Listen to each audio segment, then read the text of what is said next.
Okay, so again, please go back to the first 5 minutes of the first episode, and episodes 10 and 11 are extremely, uh, I would say, good summaries of what I've been trying to get across here. Because I'm going to go straight back into this, and I don't really have time today to do too much preamble for anyone just jumping on board. And so the idea here is to understand imaginal practice. Just quickly, we have like a ecology of practices as a response to meta-crisis and meaning crisis, dialogical, imaginal, mindful, and embodied practice as per Vervaeke. And the question is, what is the imaginal? And discovering the work of Henry Corbin is helping us with that. And so we have the faculty of imagination, which is the in a way the imaginal organ in a sense. And what we're going to do is be exploring the cosmology of Avicenna and Suhrawardi, who are influential in the history of Islamic thought. Again, please go back to episodes 10 and 11. I won't keep saying that, but the idea is that by familiarizing ourselves with this, the cosmologies of these thinkers, that we can gain an appreciation for the significance and role and place of the imagination. And it's probably going to be a bit far out again. I'm trying to get through page 112 to 122, and let's see how I do. Yeah, again, this is in Tom Cheetham, The World Turned Inside Out, Henry Corbin, and The Angel Out Ahead in chapter 4, Coming Home. Section 2, Mundus Imaginalis, The Imaginal World. Talking about the imagination, and by extension, the cosmologies of Avicenna and Suhrawardi. Quote, the cosmologies of Avicenna and Suhrawardi were among the most influential in the history of Islamic thought. A sketch of each will have to suffice to indicate the context for the spirituality that Corbin describes. Okay, so now we're going to talk about Avicenna, a brief overview of his cosmology. Cheetham says, in Avicenna's system, an emanation from the divine being, thinking itself, produces a being that is the, quote, first intelligence, quote, the first archangel or cherub. And from this, the multiplicity of all creation proceeds in the following way. There is a triadic structure to the emanation. The first intelligence intelligizes itself in three modes: as thought by the first being, as necessitated or empowered by the first being, and as not necessary in itself, that is, as a kind of shadow of its own possible non-being. Okay, so this is this. Again, we have there is a divine being. It thinks itself, producing a first intelligence, and emanation proceeds from that first intelligence in a triadic structure that has three modes, which I've just described. They end up corresponding to spirit, soul, and matter. But I'm going to describe these three modes that emanate from this, quote, first intelligence. The first, as thought by the first being. So the first emanation is as thought by the first being. The second is as necessitated or empowered by the first being. And the third is as not necessary in itself, that is, as a kind of shadow of its own possible non-being. From these actions, these three actions, which are a little bit tricky to grasp, there emanate three existents, literally existence, corresponding to spirit, soul, and matter.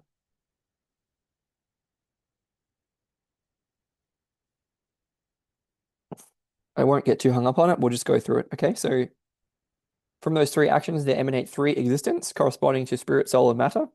Quote, a second archangel, the first of the, quote, celestial souls, anime coelestis, who are the moving forces of the heavenly spheres, and the ninth and highest of those heavenly spheres.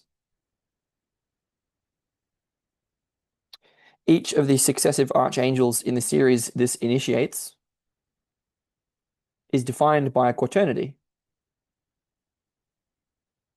its own essence, as well as the archangel, the celestial soul, and the heaven that proceed from it. Okay. This flowering of creation proceeds eternally until it reaches the level of the 10th archangel, the soul that powers the heavens of our world and our world of, quote, sublunary matter itself. The creative unifying power is diminished at this remove from the divinity. Quote, this 10th intelligence at the farthest point of the cosmic procession in which the shadow will reach its maximum no longer has sufficient energy to engender one other intelligence, one soul, and one heaven. And so, for lack of proximity to the one divinity, the creation shatters into a plurality of human souls and the multiplicity of matter.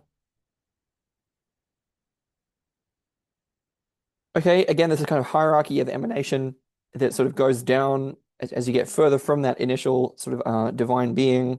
We sort of get more down towards soul and matter and more into sort of lower energy and more multiplicity and more shadow. Okay. And this is again in the Cosmology of Avicenna, and Cheetham goes on, and thus there are three realms, spirit, soul, and matter, in a repeating, ascending, and descending triad.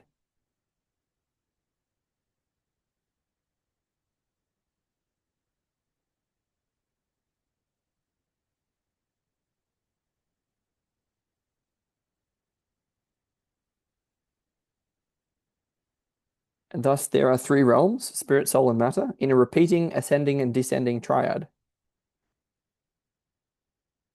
The celestial souls are moved by and move the heavens by means of, quote, an aspiration of love, which remains forever unassuaged. Okay, they long to return to the archangel from which they emanate, and it is the desire for the nostalgia of their love that powers the heavens.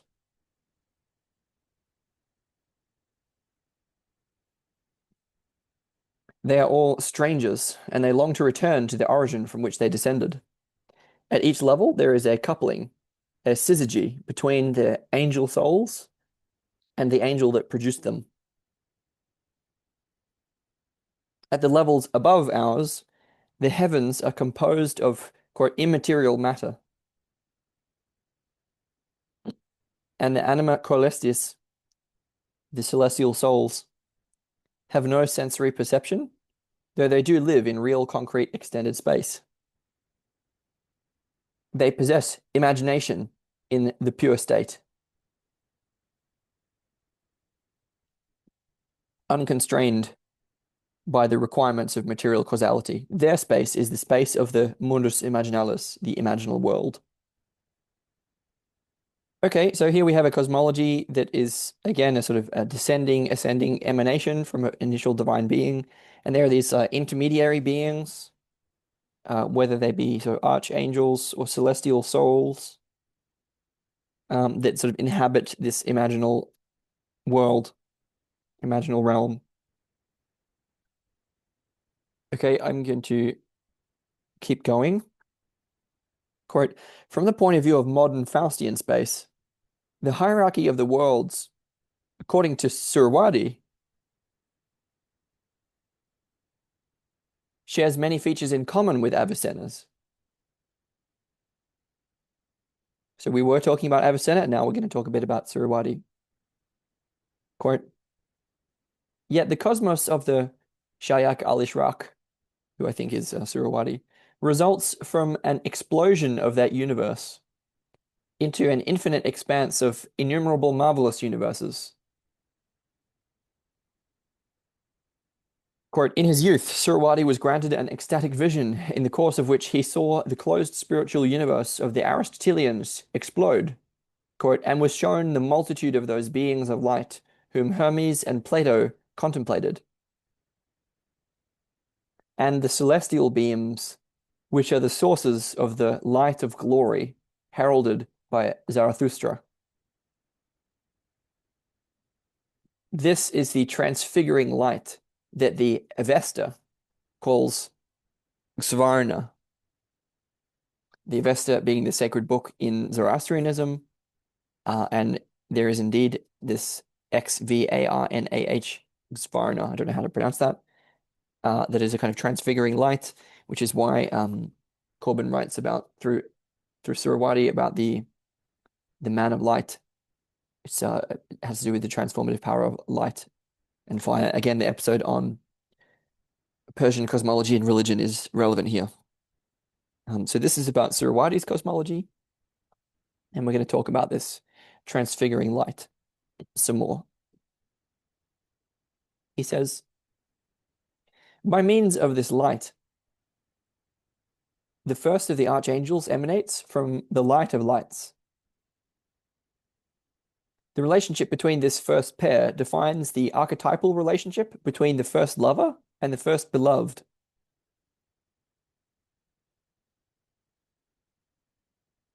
And this pairing cascades through all creation, establishing all beings in pairs.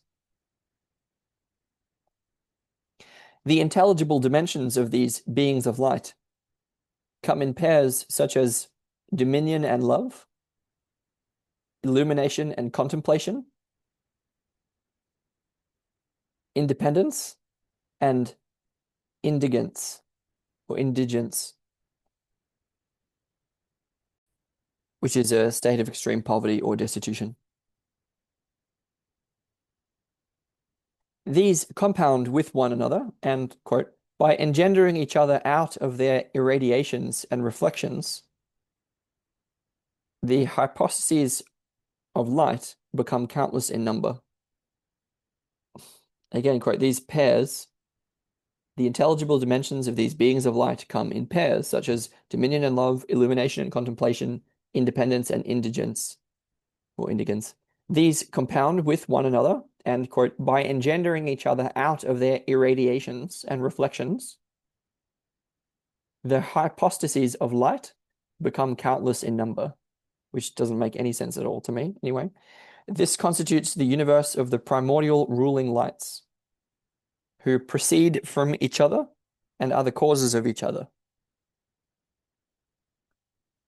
They are the archangels, the supreme sovereign lights, who make up the world of the mothers.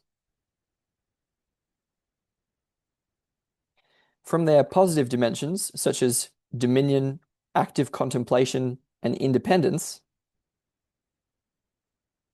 a new order of archangel archetypes is produced, who are not each other's causes and who are of equal rank among themselves in the hierarchy. These beings are equivalent to the Platonic archetypes, except that they are not abstract universals, but rather beings of light. They include Gabriel, the angel of humanity as active intelligence. Taken together, the world of primordial lights and the archangel archetypes make up the world of the Jabarut, Jabarut, Jabarut, or the Jabaru, I'm not sure. From these archangel archetypes, in turn, there emanates another order of lights, through which the archangel archetypes govern beings with bodies.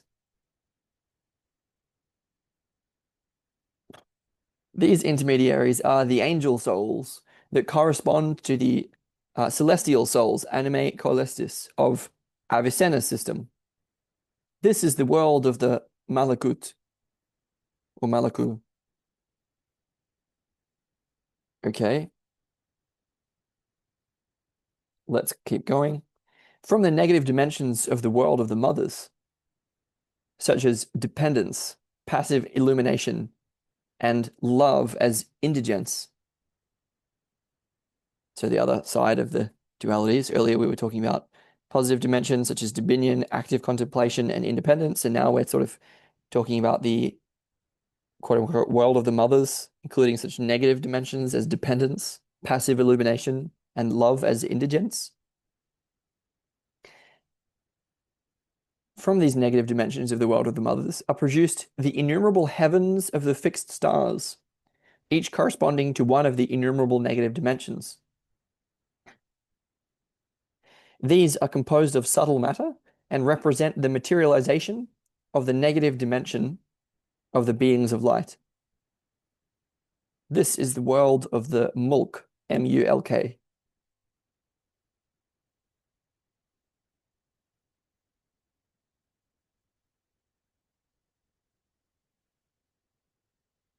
In Suhrawardi's scheme, there is a fourth world, intermediary between the worlds of the beings of light, both the Jabaru and the Malaku, and the world of sensible perception, the mulk. This is the Alam al-Mithal, the Mundus Imaginalis. So it's a kind of fourth world. Okay.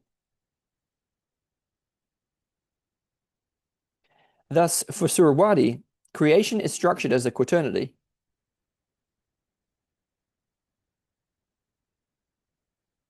Fascinating. However, Corbin most often speaks of the triadic structure of reality. And this is due to the interpretation of Mulla Sadra, who's another person, one of the great 16th century Shiite theosophers, one of the preeminent Platonists of Persia. Okay. According to whom the Mundus Imaginalis, the imaginal world, corresponds to the world of the Malaku.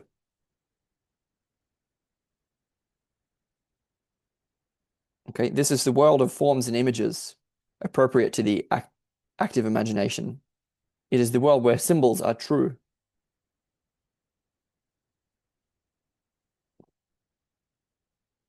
Okay, again, there was a lot going on there. I'm not going to bother having anything to do with all of that, I don't think. Other than that, we saw this sort of emanation into spirit, soul, and matter, which seemed to have a kind of fractal structure. And we were talking about both Avicenna and then Suhrawardi's cosmology, which have sort of overlapping aspects or dimensions. And then in Suhrawardi, there's a kind of fourth world, which is the world of the Alam al-Mithal or Mundus Imaginalis. And hence for Suhrawardi, creation is structured as a quaternity, but for Corbin, he most often speaks of a triadic structure following Mulla Sadra, who identify the imaginal world with the world of the Malaku, which are distinguished in Suhrawardi, which is the quote unquote the world where symbols are true. And move on here. Given this metaphysical structure, the connection between human souls and celestial souls becomes clear. To quote Corbin, celestial souls and human souls share the modality of not being purely intelligential or intellective. They share the modality of not being purely intelligential or intellective. They have in common the function of ruling and governing physical bodies. To do this, they must imagine. The whole immense world of the imaginable, the universe of symbol, would not exist without the soul. The body with which they, the angels, are furnished is made of a celestial matter. For this reason, and because unlike human imaginations, theirs are not dependent on sensible knowledge, their imaginations are true.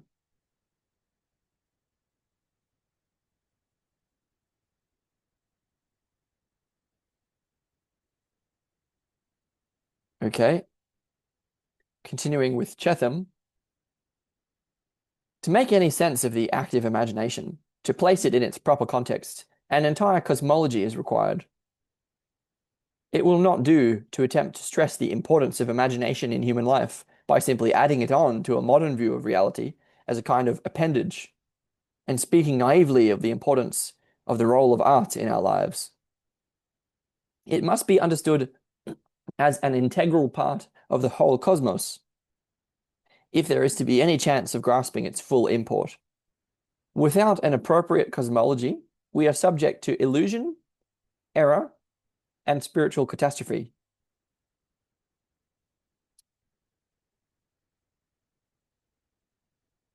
Quote from Corbin.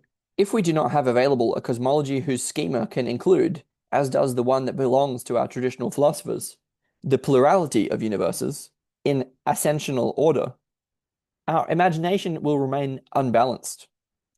Its recurrent conjunctions with the will to power will be an endless source of horrors. We will be continually searching for a new discipline of the imagination, and we will have great difficulty in finding it as long as we persist in seeing it, as long as we persist in seeing in it only a certain way of keeping our distance with regard to what we call the real, in order to exert an influence on that real. It is always the word fantasy that appears as the excuse, literary fantasy, for example, or preferably, in the taste and style of the day, social fantasy.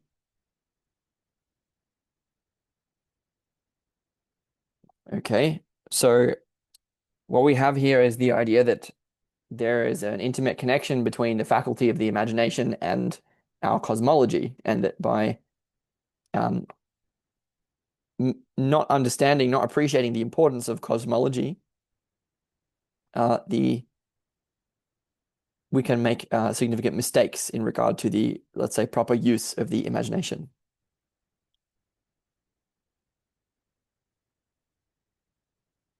That have to do with remaining unbalanced and sort of continually searching for a new discipline of the imagination that will have struggle, that will have difficulty finding. And so Cheetham tries to say this in another way. He says, that is, we who see imagination as a human faculty cannot help but regard it as, in some sense, distinct from the real. Thus, we project our wishes and desires upon the world and try to change the world in accordance with our projections. We have an idea and we try to exert an influence on the real. This may take the form of social or biological engineering, or it may be merely artistic. We may only make art. This engineering or this art may be in accordance with a spiritual effort for the transformation of society and the soul, or it may not.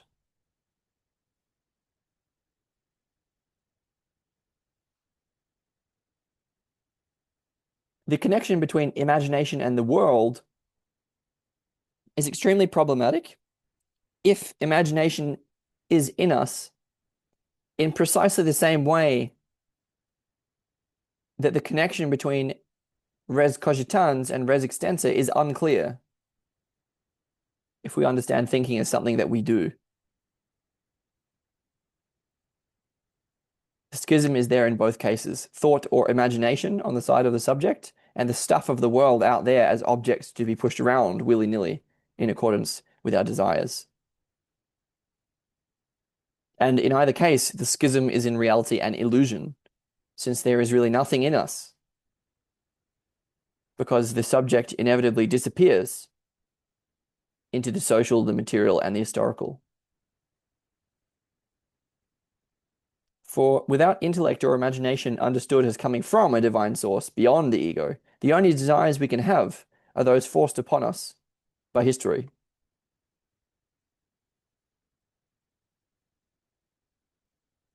Okay, so Cheetham and Corbin are sensitive to a certain danger here, and that is that if we don't appreciate the sort of context of the faculty of imagination, we don't appreciate the cosmology, then we end up sort of repeating the same mistake as we've been making with Descartes. So through Descartes, we have this sort of split between the res cogitans and res extensa, which is an illusion. And so we relate to the sort of objective matter of the world as sort of something to be pushed around, moved around by our will. And they feel that the faculty of imagination can be sort of taken in the same way, so that we regard it as distinct from the real and as a way of sort of moving the real around. And they think this is a mistake.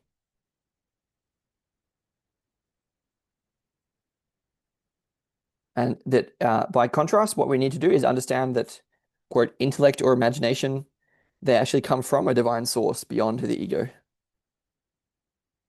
And, quote, the only desires we can have are those forced upon us by history. Okay.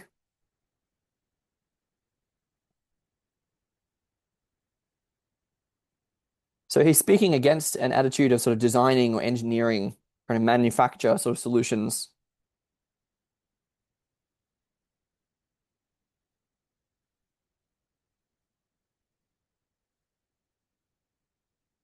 I just noticed both of that in myself. Like I noticed how the strategic mind, the engineering mind is sort of this is the problem that we have where our solutions to problems tend to create worse problems, right? And so part of the sort of toolkit prescription through Schmachtenberger and Jordan Hall, as well as Vervaeke, is to rather than trying to engineer or design our way out of the meta crisis, not that that's an unimportant thing to do, but the idea is to facilitate natural emergence, to facilitate the emergence and emanation, we could say now, of creative solutions to real world problems rather than coming from the ego, coming from a kind of deeper source. I think we can understand the faculty of imagination as aligning with that imperative within the context of the cosmology of Avicenna and of Suhrawardi, and then through Corbin.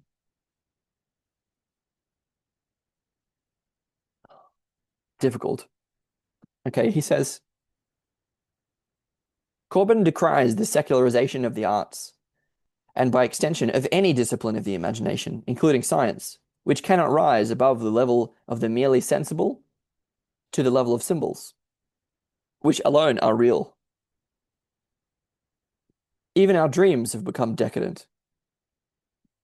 Without access to the world of visionary reality, all art and science must remain leveled out metaphysically and doomed to the perpetual futility of one-dimensional man cleverly rearranging objects in space, never entertaining the notion of spiritual birth, and therefore doomed to decay into the status of the monstrous and the less than human.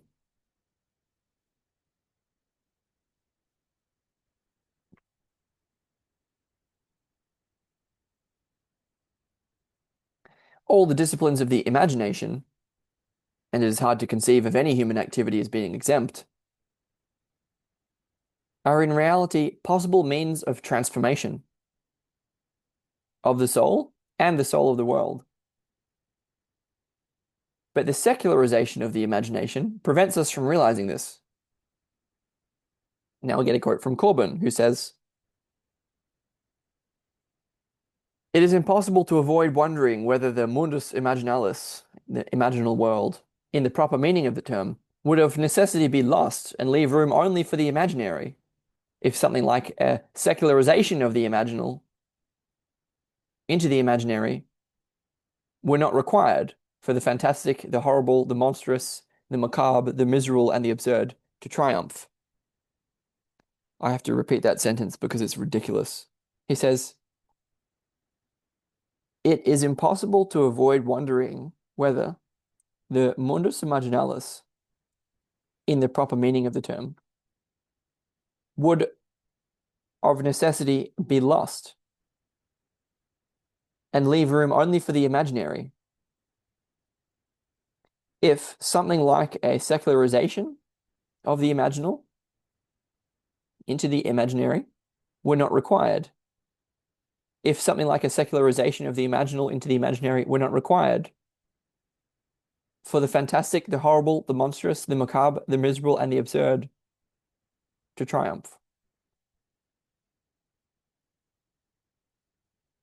On the other hand, the art and imagination of Islamic culture in its traditional form are characterized by the hieratic and the serious, by gravity, stylization, and meaning. Okay, so Corbin is characteristically impenetrable, and I think I would suggest that what he's sort of pointing to is the imaginal can sort of become tied to the absurd, to the fantastic, to the horrifying, to the monstrous, to the macabre. You know, all of our sort of 20th century tendencies. And he's saying, well, by contrast, in Islamic culture, which deeply involve this imagination, it's about the hieratic, the serious, gravity, stylization, and meaning, which is quite different. Okay, I'm going to get through to page 122, so I'm going to keep going here. We're sort of talking about the proper context for the imagination. And it's what are going to be the difficulties of importing it. Quote, the hierarchical cosmos leads upwards to the light. Corbin and his mystical theosophers are not inclined to give any positive evaluation of the darker aspects of the imaginal. They are to be transcended. Their triumph in the modern world is the result of the very unbalance caused by the ignorance of the world of the soul.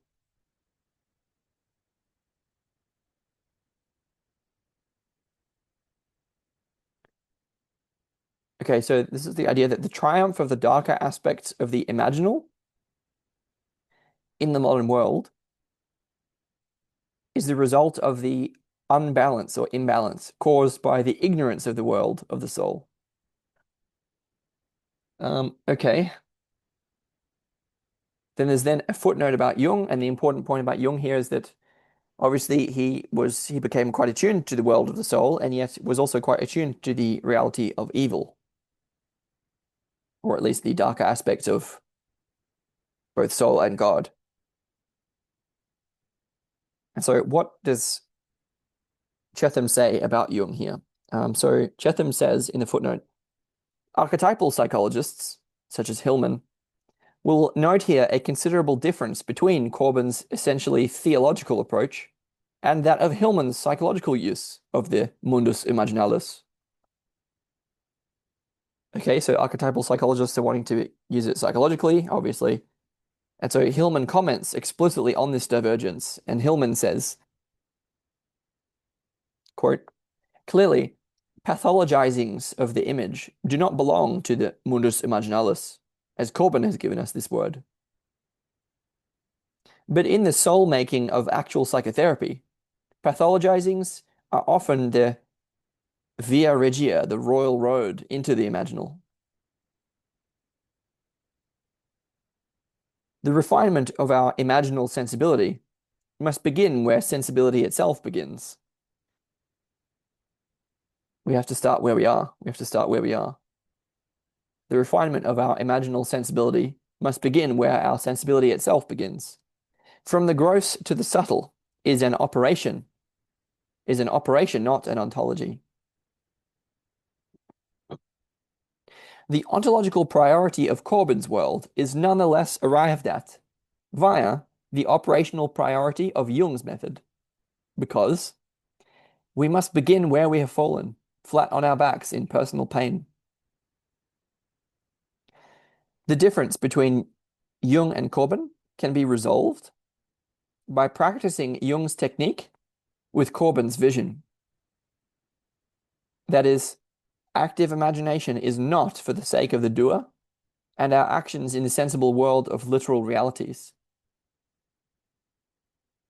but for the sake of the images and to where they can take us, their realization.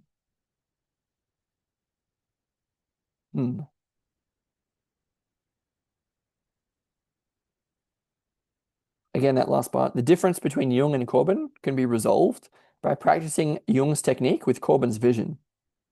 That is, active imagination is not for the sake of the doer and our actions in the sensible world of literal realities, but for the sake of the images and to where they can take us, their realization.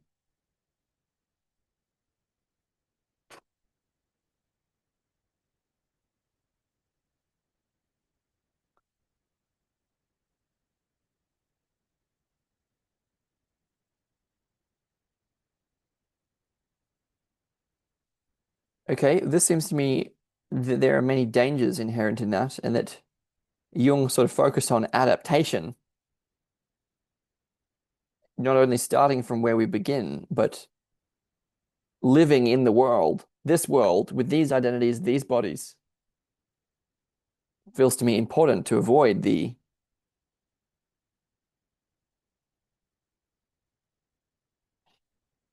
risks here. Anyway, so that was Hillman commenting on the difference in the use of the term Mundus Imaginalis in Jung and Corbin.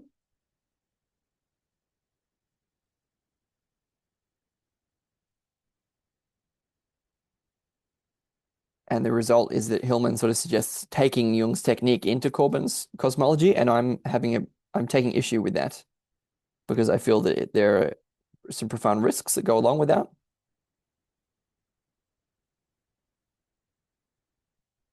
And then, yeah, so the question is going to be, how is it possible to recover the faculty of the imagination? Is it true that we need to adopt these strange cosmologies in order to find a home for the imagination? What are the risks or consequences that go along with that? And are there alternatives to the cosmologies? Okay, and so then Cheetham wants to comment on what Hillman said, which is the footnote that I was just reading about that was comparing Jung and Corbin, right? And then Cheetham says, for Corbin, however, it is true that from the gross to the subtle is both an operation and an ontology. Jung and Jungians are regarded with some suspicion by many of those who interpret Corbin's work from within an Islamic framework, like Nasser and Chiddick, for instance, and much of the difference in outlook hinges on the significance of the imagination. Detractors of the psychological approach tend to be more wary of the dangers of the imaginary than the psychologizers who celebrate it. I don't think that's necessarily the case. Yes, obviously it is. Okay, so we want to be not naive about the dangers of the imagination. But to me, it was the Islamic cosmologies that was sort of taking us very much up and away from adaptation to this world. And speaking as a psychologist, let's say, I am quite fine with taking issue with that.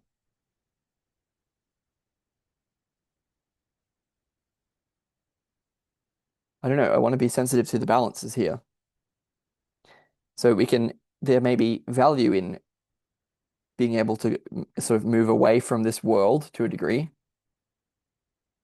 because it might mean that we objectify less and we have more of an interior life, rather than needing to like build stuff all the time and, take all the metals out of the ground and so on. So there could be profound value in that. But there are also risks.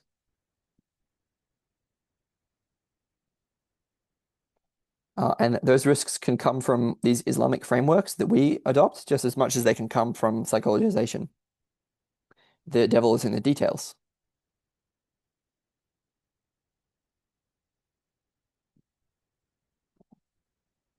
Because frankly, I'm not a Persian, so it's like far closer to being a modern Western psychologist. And it's we have to, again, as Hillman was saying, we have to begin where we are. And we can come to appreciate the significance of the imagination in a new way, but we can also be wary of the dangers and risks. And that's what I'm trying to point to all the way along. Anyway, that was a lot, and so I'm just going to finish off the section here over a couple of pages. And Cheetham says, because of the dangers for the soul inherent in the imagination and the imaginal world, they must be understood, these dangers, in this metaphysical context. And Corbin warns against any misuse of the term imaginal.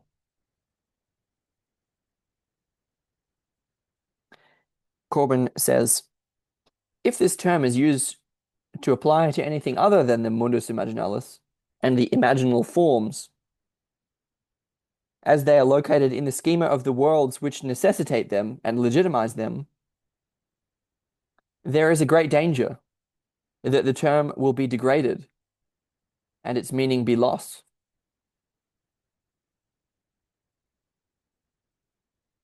There's also other dangers that have to do not with the degradation of the term, but also to our souls. And Corbin goes on, if one transfers its usage outside this precisely defined schema, one sets out on a false trail and strays far from the intention which our Iranian philosophers have induced us to restore in our use of this word. It is superfluous to add that the Mundus Imaginalis has nothing to do with what the fashion of our time calls the civilization of the image.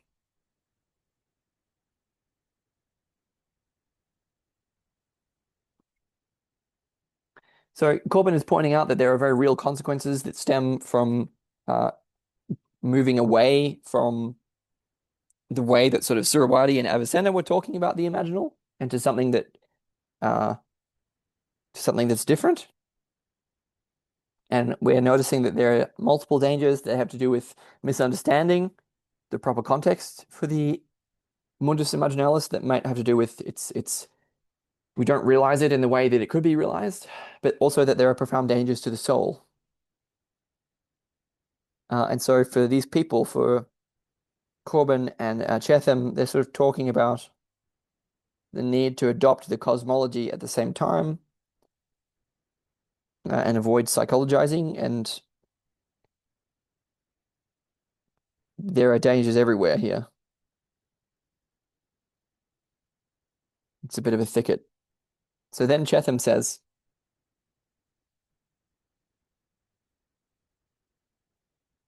I just need to say that in another way. So the dangers are that we can, in a psychologizing way, only focus on the material and the objective and then fail to realize the significance of the imagination in the way that's being described. So it's too modern still.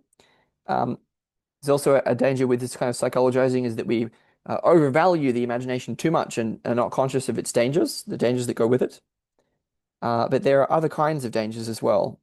One of them is that we're modern people. We can't simply adopt, like out of nowhere, an Iranian cosmology without making a lot of mistakes. It's very difficult for us to just jump into it. So there are dangers that go along with that.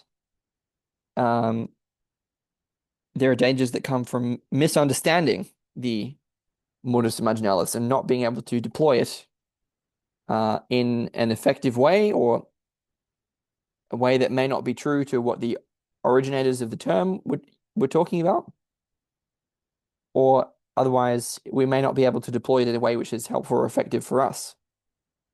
So it may take us away from the, I don't know, recovery that we need. So a lot of different risks there in recovering the faculty of the imagination, which is, to say the least, a delicate operation.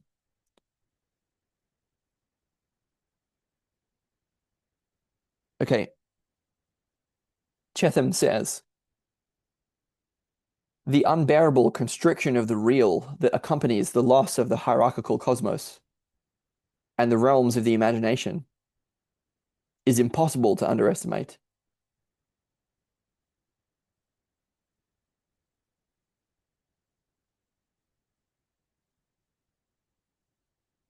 The Western world has been vainly struggling to escape the terror of that claustrophobia ever since.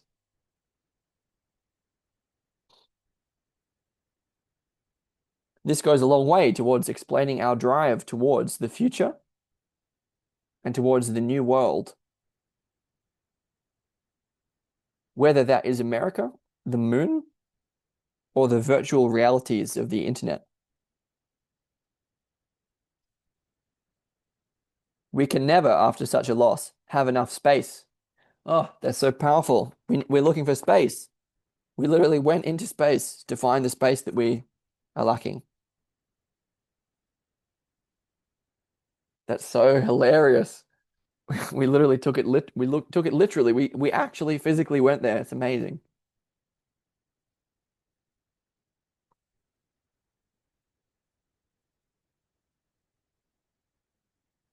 In our drive to recover the spaces of the imagination, we have taken refuge in the image. Television, movies, video screens in every classroom, magazines, billboards. The world is full of images, all coming to us from outside, according to someone else's agenda. They are immeasurably powerful. The free market has known that for a long time. But this is precisely the opposite of that interiorization of the world that is the goal of gnosis.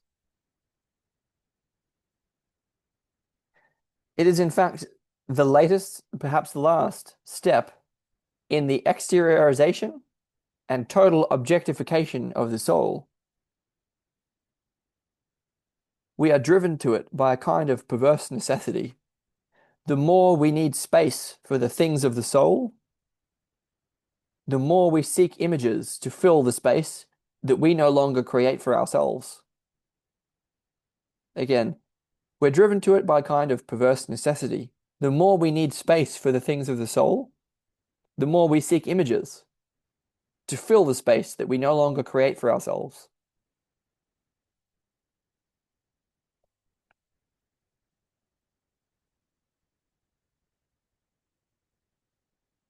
And yet fewer and fewer of us know the source of this panic or where to turn in response.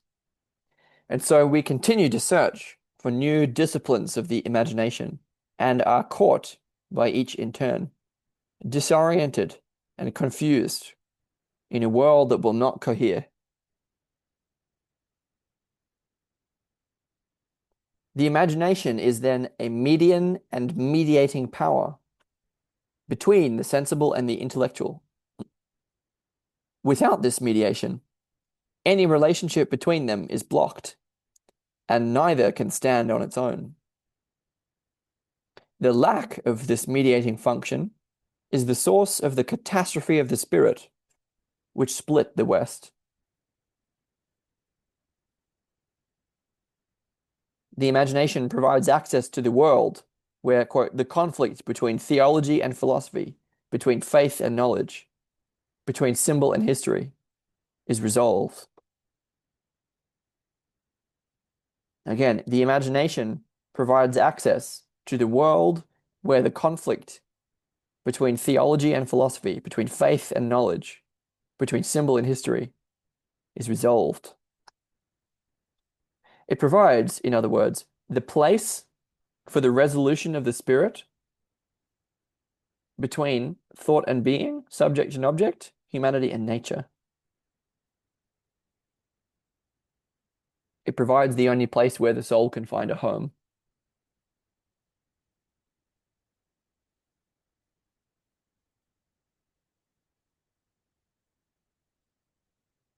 That's going to beset us with all these profound challenges, right? Because we can see here the deep need for this faculty to come back, but we just saw all the risks and dangers that go along with its sort of reconstitution and reintegration.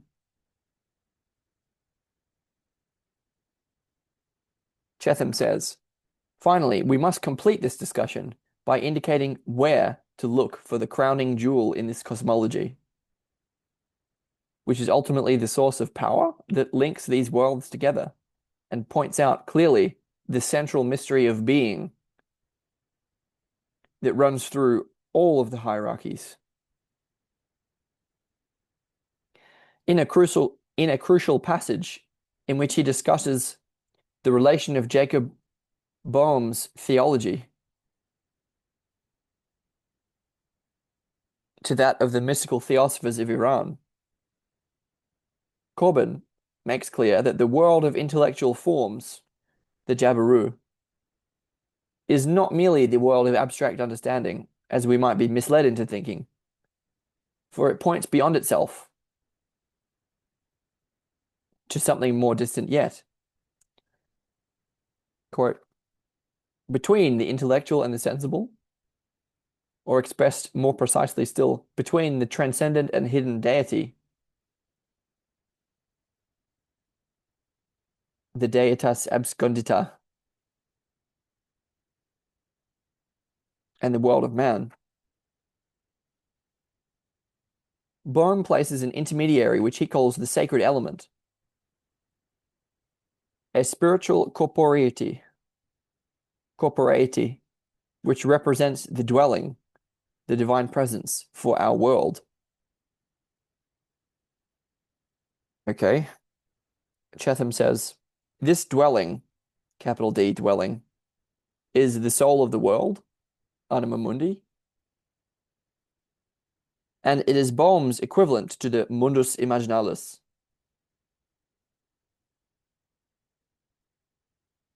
Okay, so for Bohm, the anima mundi, soul of the world, is equivalent to the Mundus Imaginalis, imaginal world.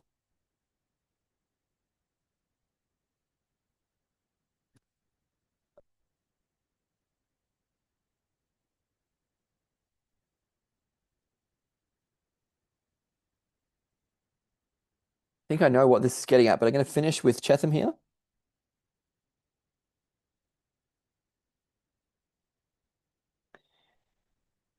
Without the soul of the world to provide a living connection between the hidden deity and the world of creation, it was only a matter of time before agnosticism and nihilism would triumph,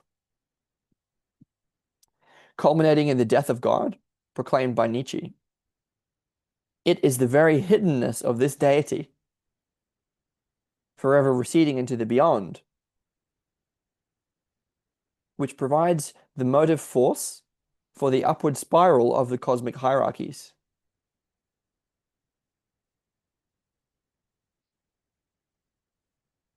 Without it, the world would cease to exist. It would perish in immobility, in a final act of absence. We will return to this central theme again later. In stepping beyond the physical world, we have discovered the world of the imaginal, which is the place of the, quote, presence of the angel. It is this world into which we turn inside out.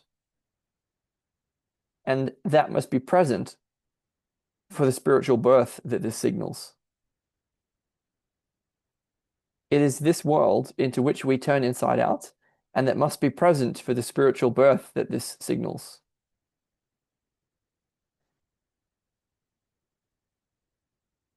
We have said that at this limit, the soul perceives its imago. Nonetheless, the second question raised above must be addressed in more detail. Who precisely is this angel, and what is its significance? Wow. Okay, well, that was the end. So I'm more or less going to leave this here, but I'm just going to say a couple of things to tie this at the end. I think for me, the origins of this split that we see between all these different pairs of opposites can be chased through Schmachtenberger and others. I've done the series in Human Origins back to, in a secular way, the origins of stone tools, stone tool making, circa 3.4 million years ago in chronological time. This, for me, started to create this big split between humans and the earth that we see manifested in all these other split forms later on.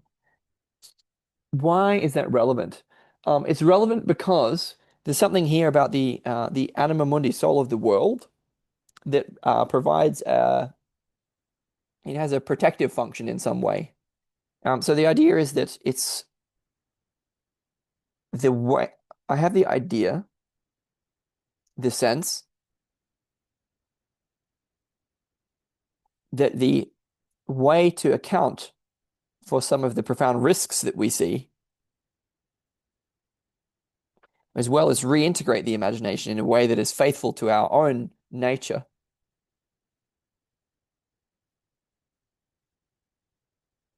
is to, in a way, give priority to the soul of the world, anima mundi. So there's a connection here that's being emphasized is between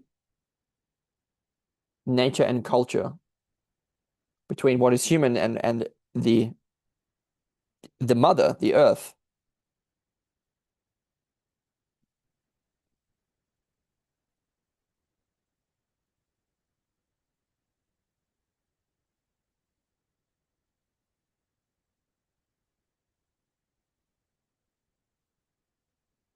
like that stuff was clearly coming through the Neoplatonists and Plato that had to do with the active presence that's being talked about for a reason.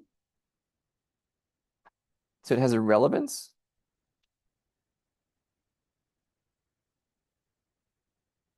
The idea of quaternity being connected with Suhrawardi is comports very well with what Jung is talking about in terms of the sort of Pythagorean archetype of the number four.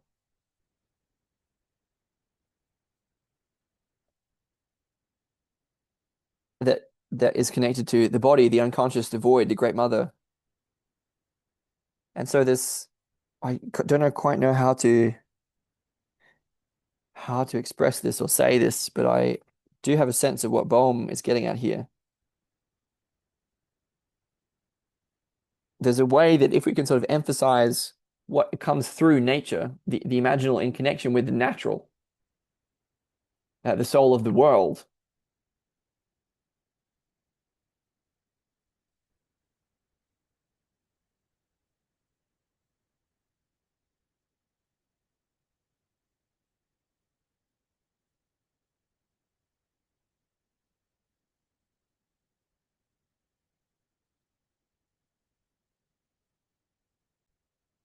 So I think the important point it would be fair to say here is that there's a connection between the soul of the world, anima mundi, and the imaginal world. So there's a way that if the imaginal world can sort of give priority to the soul of the world in a certain way, that this is a way of the sort of quote unquote individual souls not being sort of led astray.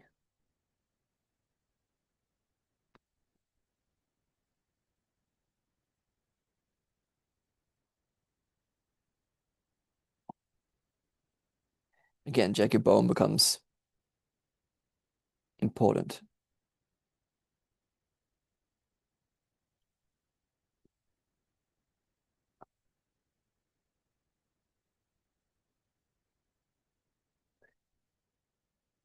Yeah, so obviously this is connected with the looking for the sort of crowning jewel. So this is the myth of the object hard to attain. In Jung, this is the jewel, the pearl of great price. Jung's Latin phrase, in filth it will be found. This is kind of what we're looking for. There's a way that this is connected with the sort of spiritual significance of the alchemical Filius macrocosmi, son of the macrocosm, who's a kind of in some ways corresponding to the Christ figure, but coming from the earth or the mother.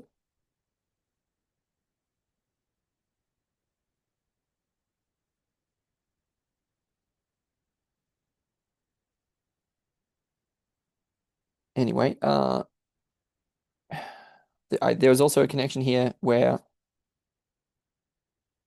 there's a way that the whole point of sort of taking up the perspective of the soul was to sort of facilitate access to what earlier was called the image or imago, which is something that in a way belongs to the soul or which is accessed through the soul. And I feel that this is very much equivalent to what in Jung is the self, which is the God term in Jung, which is described here as an angel, the imago or angel. And so there's a way that the practice of taking up the perspective of the soul facilitates access to a certain kind of relationship, to a certain relation. And the idea here being that there's a connection between that relationship, so the imago, and the soul of the world, anima mundi.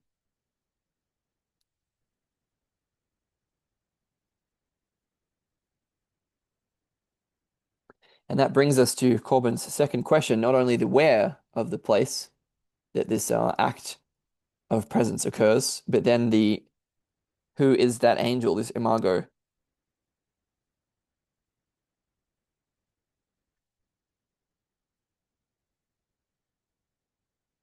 And that's a good question. I'm going to try and find out.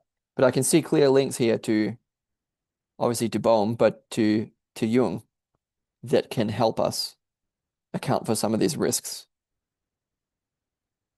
and integrate the reintegrate the faculty of the imagination in a way which is sort of true to the modern condition, true to the prima materia, the first matter, the way that we are, beginning where we are.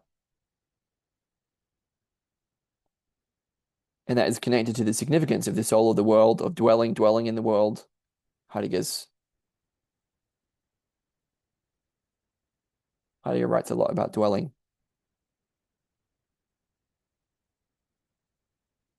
And this concept of the imago or angel through the soul. It's a little tricky because the soul was also conceived to be a kind of angel. I'm going to move on into chapter 5. And it's at page 123 of 232. So about halfway. Wow. Okay, well, yeah, good job sticking with this. Difficult, difficult, difficult.